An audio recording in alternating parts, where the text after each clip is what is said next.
Hi there, my name's Jocelyn, and we've reached clip number 10 in this knowledge building series for upper primary teachers, all about how to make the shift to structured literacy in year 3 to 6. So I've been sharing some small snippets of information with you. Clearly there's more work to do, but I'm really hoping that this series will help get you started and get some discussion going in your school around what this shift can look like. In this final clip, I'd really like to talk with you about some of the questions that have come to me around, Jocelyn, you talk a lot about the struggling readers, but what about the high flyers? What about the fast lane learners? How do we keep them engaged in whole class teaching? I would suggest that we keep them engaged if we're thinking about a text-based unit, for example, by choosing a text that's sufficiently complex.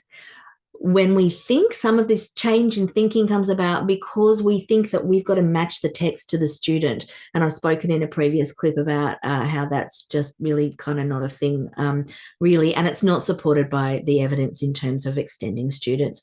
So we shouldn't be scared to engage our whole class in rich text reading. And when texts are sufficiently engaging, your high-flying students will be interested. So if it's really easy for them to read, if it's something so simple that it becomes boring for them, that text is probably not good for anybody. So have a think about, where am I sourcing these texts from? How am I engaging children in something that's really rigorous but also rich? We can think about the 5 plagues of the reader that we hear about in the book Reading Reconsidered, and we can look at archaic texts, so books that are written more than 50 years ago. We can look at books that have the narrative complexity in terms of the narrator adds some sort of level of complexity to the story, that have an inconsistent time sequence, so that jumps backwards and forwards, that can look at different characters at different times. There are 2 others which in this moment are escaping me, and if you're thinking of them, thank you. But we can genuinely, one of them is that actually the text is purposefully difficult to read. And we might not want to go there with our primary school students, but certainly the timeline and the archaic text are 2 things that we can look at to make a text sufficiently complex that it will engage all of our students, but knowing that we can still help everyone to connect with that text. Our students can do so much more than sometimes we think they can do.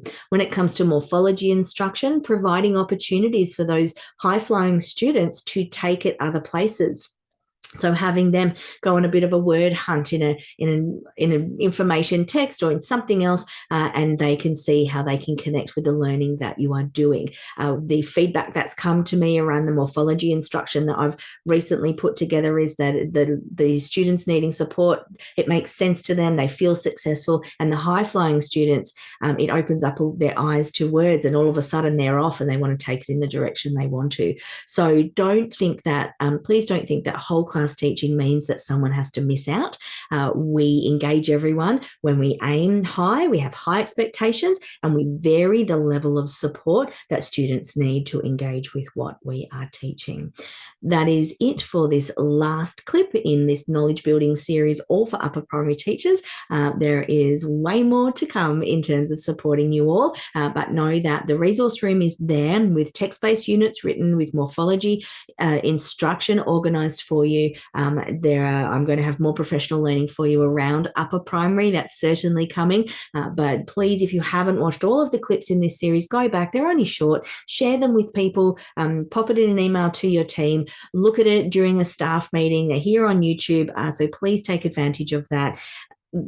Generate discussion around, what does this mean for us? How do we feel about this? And you can ask the question, what have we affirmed? What's been affirming for us that we're like, oh yeah, I'm pretty sure I knew that. What have we learned that was surprising? And what questions do you still have?